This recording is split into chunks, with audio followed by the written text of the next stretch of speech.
দিনটিকে বড় অলক্ষণে মনে হচ্ছে পদ্মজার। সকালে উঠে দেখে লাল মুরগিটার একটা বাচ্চা নেই, নিশ্চয়ই শিয়ালের কারবার। রাতে মুরগির খোপের দরজা লাগানো হয়নি, আর এখন চোখে পড়ল দেয়াল ঘড়িটার কাঁটা ঘুরছে না। ঘড়িটা রাজধানী থেকে হানি খালামণি দিয়েছিলেন। গ্রামে খুব কম লোকই হাতঘড়ি পরে। দেয়াল ঘড়ি হাতে গোনা 2-3 জনের বাড়িতে আছে। পদ্মজা সূর্যের দিকে চেয়ে সময়ের আন্দাজ করার চেষ্টা করলো। পূর্ণা প্রেমা দুপুরের খাবার খেয়েই ঘুমিয়ে পড়েছে। আর আম্মা। পদ্মজা পাশের ঘরে উঁকি দিয়ে দেখে হেমলতা মনোযোগ সহকারে সেলাই মেশিনে কাপড় সেলাই করছেন। আটপাড়ায় একমাত্র তিনিই সেলাই কাজ করেন। প্রতিটি ঘরের কারো না কারো পরনে তার সেলাই করা জামা আছে। লুকিয়ে দেখছিস কেন, ঘরে আয়, হঠাৎ বললেন হেমলতা। পদ্মজা লজ্জা পেয়ে বলল, না আম্মা, কাজ আছে। হেমলতা জগ বাড়িয়ে দিয়ে বললেন, পানি ভরে নিয়ে আয়। জগ হাতে নিয়ে পদ্মজা বলল, ছদকা কোন মুরগিটা দেব? হেমলতা গতকাল স্বপ্নে দেখেছেন বাড়িতে আগুন লেগেছে, তাই ছদকা দেবেন বলে মনস্থির করেছেন। দুঃস্বপ্ন দেখলেই তিনি ভীষণ অস্থির হয়ে পড়েন। গরিব দুঃখীদের ছদকা দেওয়ার পরই স্বস্তি পান। তার পূর্ণাঙ্গ বিশ্বাস, গরিব মিসকিনদের দান করলে তাদের দোয়ায় বিপদ কেটে যায়। সাদা মোরগটা মুন্না এসেছে? না, প্রতিদিন বিকেলবেলা পানি নিতে আসে, একটু পরেই আসবে। হেমলতা আর কথা বাড়ালেন না। পদ্মজা কলপাড় থেকে পানি নিয়ে আসে। আছরের আজানের সঙ্গে সঙ্গে মোড়ল বাড়ির কল থেকে পানি নিতে আসে মুন্না। গ্রামে সচ্ছল পরিবার নেই বললেই চলে। হাতে গোনা যে কয়টা পরিবারের সচ্ছলতা বিদ্যমান, শুধু তাদের বাড়িতেই টিউবওয়েল আছে। পুরো আটপাড়াতে টিউবওয়েল মাত্র 5টা। পদ্মজাদের টিউবওয়েল থেকে পানি নিতে প্রতিদিনে অনেকেই আসে, তার মধ্যে একজন মুন্না। বয়স বেশি নয়, মাত্র 10। মাহারা ছেলেটির পঙ্গু বাবা সদরে বসে ভিক্ষা করে। মুন্নাকে দেখে রাখার বা যত্ন করার কেউ নাই। এখানে ঘুরে বেড়ায়, কারো মায়া হলে একবেলা নিয়ে দুমুঠো খেতে দেয়।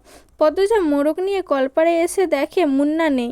একটু সামনে হেঁটে যেতেই ঘাটে দেখতে পেল ছেলেটিকে। ডাকলো, এই মুন্না। মুন্না ফিরে তাকালো। পদ্মজার হাতে সাদা মোরগ দেখে খুশিতে জলজল করে ওঠে তার চোখ মুখ। পদ্মজা না বললেও সে বুঝে গেল আজ ছদকা পাবে। দাঁত কেলিয়ে হেসে দ্রুত পায়ে এগিয়ে এলো মুন্না। হাসছিস কেন? এই নে মোরগ, তোর আব্বাকে নিয়ে খাবি। মুন্না খুশিতে গদগদ হয়ে মোরগটিকে 2 হাতে জড়িয়ে ধরল। কি সুন্দর মুন্নার হাসি! তার খুশিতে পদ্মজাও খুশি হলো। বলল, খুব খুশি? হ, আমাদের জন্য দোয়া করবি? করবাম আপা। আচার খাবি? হ, খাইবাম। কোনো খাবারেই ছেলেটার না নেই, সে সব খায়। পদ্মজা আবার হাসলো। খাওয়ার কথা শুনলে পেটুক মুন্নার চোখ চকচক করে ওঠে। আচার নিয়ে আসে পদ্মজা। মুন্নার সঙ্গে ঘাটের সিঁড়িতে বসে আরাম করে দুজন আচার খায়। মুন্না একটু একটু করে খেতে খেতে বলল, আপা তুমি খুব ভালো। তাই? হ, বড় হয়ে আমি তোমারে বিয়ে করবাম। পদ্মজা বিষম খেলো। দ্রুত এদিক ওদিক তাকিয়ে দেখলো কেউ শুনল নাকি। বিয়ে তার কাছে খুব লজ্জাজনক শব্দ। শব্দটি শুনলেই লজ্জায় লাল হয়ে যায় সে। অন্তর কাঁপে। ফিসফিসিয়ে মুন্নাকে জিজ্ঞেস করে, বিয়ের কথা কোথায় শিখলি? আব্বা কয়েছে। আর বলবি না ওসব, যা বাড়িতে যা। পদ্মজা তড়িঘড়ি করে বাড়ির ভেতর চলে যায়। রান্নাঘরে ঢুকে দেখে হেমলতা রাতের রান্নার প্রস্তুতি নিচ্ছেন। সন্ধ্যার পর বিদ্যুৎ থাকে না, হারিকেন জ্বালিয়ে রান্না করতে হয়। প্রতিদিন ঘরে একটা, আবার রান্নাঘরে আরেকটা হারিকেন জ্বালানো অনেক খরচের ব্যাপার। তাই বিকেলে রাতের রান্না সেরে ফেলেন তিনি। পদ্মজা উৎসাহ নিয়ে জিজ্ঞাসা করলো, আম্মা আমি রাঁধি? লাগবে না, সাহায্য কর শুধু।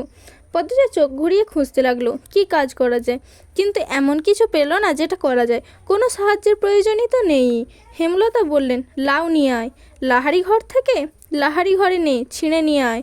পদ্মজা এমনভাবে ছুটে যায় যেন মায়ের আদেশ নয়, চাঁদ পেয়েছে। লাউ, বরবটি, ঢ্যাঁড়স, কাঁকরোল, করলা, চিচিঙ্গা, পটল, ঝিঙাসহ নানা ধরনের সবজির মেলা বাড়ির চারপাশে। পদ্মজা সাবধানে ঘাসের ওপর দিয়ে লাউ গাছের দিকে এগোয়। বর্ষাকাল হওয়াতে জোকের উপদ্রব বেড়েছে, অবশ্য জোকের ভয় তার নেই। পদ্মজা গমন পথের দিকে ঝিম মেরে কতক্ষণ চেয়ে রইলেন হেমলতা। মেয়েটাকে দেখলে মাঝে মধ্যে মন বিষণ্ণতায় ভরে ওঠে। বুকের ভেতর কিসের যেন অস্থিরতা অনুভব হয়। যুক্তিহীন কিছু চিন্তা ঘুরে বেড়ায় মস্তিষ্ক জুড়ে। পদ্মজার চুল দেখলে মনে হয় এই সুন্দর ঘন কালো রেশমি চুল পদ্মজার এক একটা কাল রাত।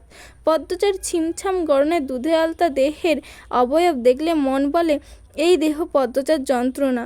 পদ্মজার ওষ্ঠদেহের নিম্নে স্থির হয়ে থাকা কালো সূক্ষ্ম তিল দেখলে যেন পদ্মজার এক জীবনের কান্নার কারণ।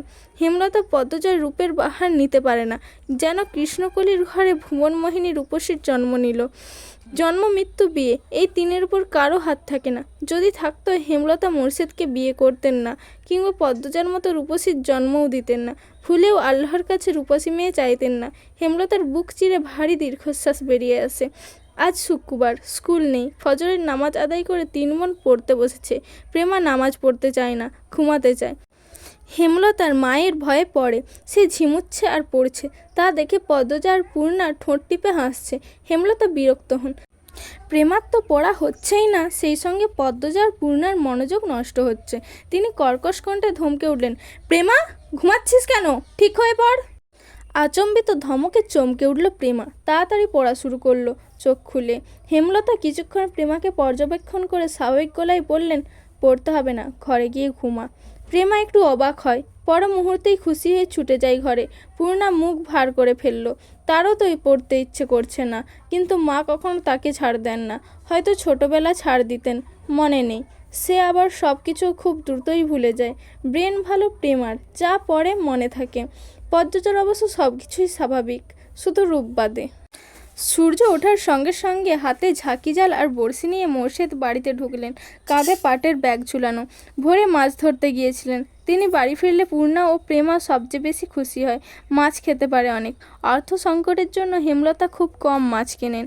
মোর্শেদ যতদিন বাড়িতে থাকেন ততদিন মাছের অভাব হয় না। মোর্শেদ কিছু বলার আগেই পূর্ণা ও প্রেমা গামলা নিয়ে ছুটে আসে উঠোনে। তিনি কাঁধের ব্যাগ উল্টো ধরলেন গামলার উপর। পুঁটি, ট্যাংরা, পাবদা, চিংড়ি, মাছের ছড়াছড়ি লেগে যায়। হেমলতা মনে মনে ভারী খুশি হন। পদ্মজা লতা দিয়ে চিংড়ি খেতে খুব পছন্দ করে, আর প্রেমা পূর্ণা পছন্দ করে পাবদা মাছের ভুনা। আড়াল থেকে পদ্মজা দেখছে, তার ঠোঁটেও হাসি। মেয়েগুলো খুব খুশি হয়েছে মাছ দেখে। মোর্শেদ বাড়ি থেকে বের হতেই লতা আনতে বাড়ির পেছনে ছুটে যাবে পদ্মজা। প্রেমার মাথায় হাত বুলিয়ে হেমলতাকে উদ্দেশ্য করে মোর্শেদ বললেন, হুনো লতা, আমার আম্মারে পাবদা ভুনা কইরা দিবা, সবজি টবজি দিয়া রানবা না। আব্বা, আপনি বাড়িতে থাকবেন? তাহলে তো প্রতিদিনই মাছ খেতে পারি, বলল পূর্ণা। মোর্শেদ আর চোখে আড়ালে লুকিয়ে থাকা পদ্মজাকে একবার দেখে তীক্ষ্ণ চোখে হেমলতার দিকে তাকিয়ে পূর্ণাকে জবাব দিলেন, কোনো হরম অশান্তি না হইলে তো থাকবামি। গামছা নিয়ে কলপারে চলে যান তিনি। জন্মদাতার ইঙ্গিত বুঝতে পেরে পদ্মজার মুখটা ছোট হয়ে যায়। প্রতিবার বাড়ি ছাড়বার আগে মোর্শেদ পদ্মজাকে কটু কথা শোনান। তখন হেমলতা রেগে গিয়ে জবাব দিলে তর্কাতর্কি করে তিনি বাড়ি ছাড়েন।